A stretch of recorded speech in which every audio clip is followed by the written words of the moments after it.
welcome back sa aking channel. So ayan guys, magbibideo tayo kung ipapakita ko lang sa inyo guys kung ano yung ginagamit ko sa aking fur baby. So ayan guys, dahil nga syempre hindi natin maiwasan talaga na bumabaho ang bunganga ng ating mga fur baby. Kaya meron tayong mga ganitong product na mabibili sa TikTok. Yan po. Nabili ko siya sa TikTok guys. Ang kinaganda sa kanya, meron siyang baking soda. Hindi lang siya basta mouthwash for pet. Na-try ko na to guys. Pangalawang order ko na to. Yung unang order ko, tinry ko muna siya ng maliit.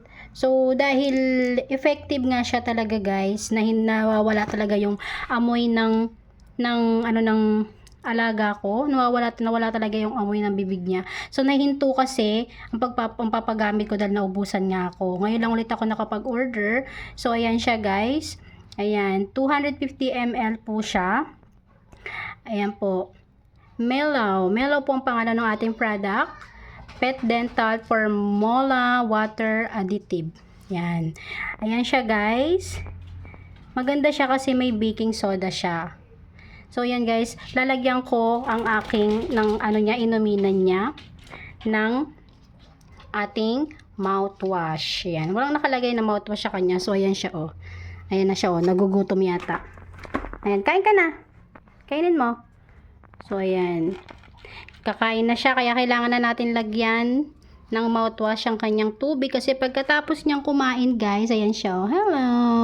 Pagkatapos kasi niyang kumain, iinom na yan. Kaya kailangan na nating lagyan. So, wait lang.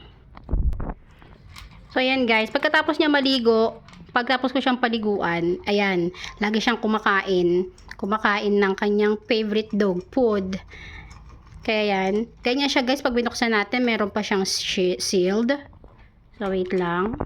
Ayan na, naubos na yung kanyang food. Kaya kailangan na natin lagyan to kasi iinom yan pagtapos. So, ayan guys.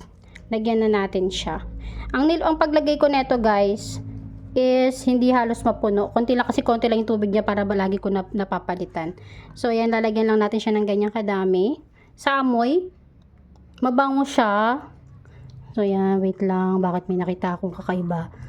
So ayan, lalagyan lang natin siyang ganyan. Tapos papainom na natin. So inumin ka na. Mamam. Dito si Bibi, mamam. Mamam, ikaw dito. Uy. Mamam ka na. Dali na. Hulo, may lumilipad. Oh, sige na, mamam na si Bibi dito. Mamam na ng tubig. Mamam ka tubig mo. Ito, oh. Ah. Ah, dali na. Dali na. Ito na. Dali na, mamam na. Mamam ka na. Ah. Nahihiya siya kasi ayaw niya nang nabibidyohan siya. Ayaw niya kasi nang nabibidyohan siya, guys, eh. Ah, mamam na. Si Bibi. Bibi, mamam, dito, water, oh. Huy, water. Mamam na ikaw. Pagka ayaw niyang uminom guys, ginagawa ko, pinipilit ko yan. Pinipilit ko siyang painumin, tapos ang ginagawa ko, sinisiringe ko pag ayaw niyang uminom. Kasi sinasanay ko siya na pagkatapos niyang kumain, iinom talaga siya. Pero ang ginagawa ko, sinasanay ko talaga. Kaso minsan, hindi ko talaga siya mapilit uminom. Kaya ginagawa ko na lang, sinisiringe ko siya para lang uminom siya. Bibi, hey, mamam ka. Mamam ka tubig. Ito, oh. Mamam na si Bibi. Ito.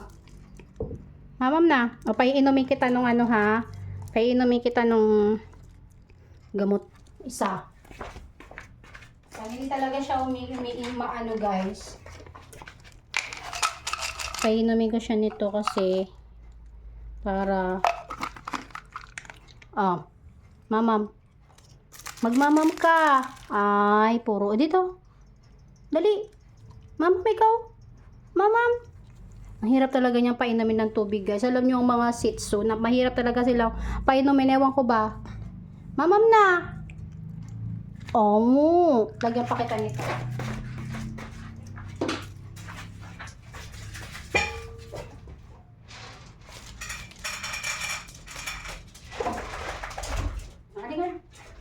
Dagdagan mo yung food mo para uminom ka. Dagdagan mo. Yan, gutom siya, oh. Sineperate ko ng video guys yung pinapakakain ko sa kanyang dog food. Sineperate ko yung video nun. Kasi, ayan na. Sineperate ko yun kasi nga, tingnan natin kung iinom siya. Abangan natin. Kasi minsan pagkatapos niyang kumain, diretso inom yan, sinasanay ko siya. So ngayon, dahil nga gutom siya meron din akong igagawa ng video na ano ba tawag dito, na yung pinapainom ko sa kanya para hindi siya magkaroon ng mamam na. Mamam na ikaw. Dali na, ito na. Kulang pa yung dog food. Mamaya naman. O, dito na, mamam na ikaw. Sige na. Mamam na. O, mamam si Bibi, mamam. Mamam na ikaw. Painumin kita ng vitamins po. O na, mamam na ikaw. Ayaw? Ayaw mo? O. Bibi, no. Mamam. Mamam ka. Ayaw niya magmamam. So, dahil ayaw talaga niyang uminom, guys, isisiringe ko na lang siya. Isisiringe ko na lang siya dahil ayaw niya uminom. Painumin ko muna siya ng vitamins. Inom ko muna siya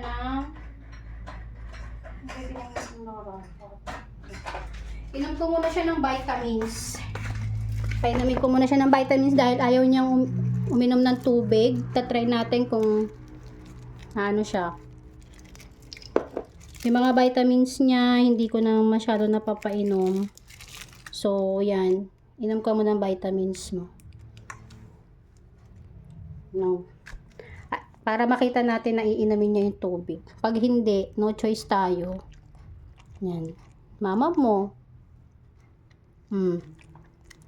Ganito ginagawa ko guys pag ayaw niya uminom. Kasi mga tamad kasi uminom ang mga Shih Tzu Tamad talaga sila uminom. Tamo, kahit ipilit ko sa kanya Pero na ano niya na yan, na-try niya na yan Pagkatamad talaga silang uminom, sa totoo lang.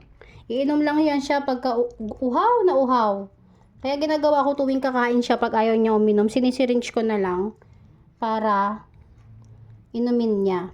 Oh, 'di ba? Tapos na. 'Di ba? Ginagamitan ko lang siya ng syringe. So, yan lang for today's video, guys. Hello, bebe. Yan lang for today's video. Share ko lang sa inyo kung ano yung ginagamit kong mouthwash sa aking alaga. Kasi effective talaga tong product na to. Yan, guys. Buy one, take one yung binili. 2 bottle lang binili ko. So, yan siya. Gusto niya to kasi, mabango din talaga siya. O, yan. Mabango din yung amoy. Saka hindi siya matapang. Hindi siya maanghang. So, saktong-sakto lang sa ating fur baby. So, yun lang guys for today's video. Thank you so much. Yan, uminom. Huli. Huli, pinadi ko lang. Ininom na niya. Nahuli na naman ako ng video. Tininom niya, nahuli ko.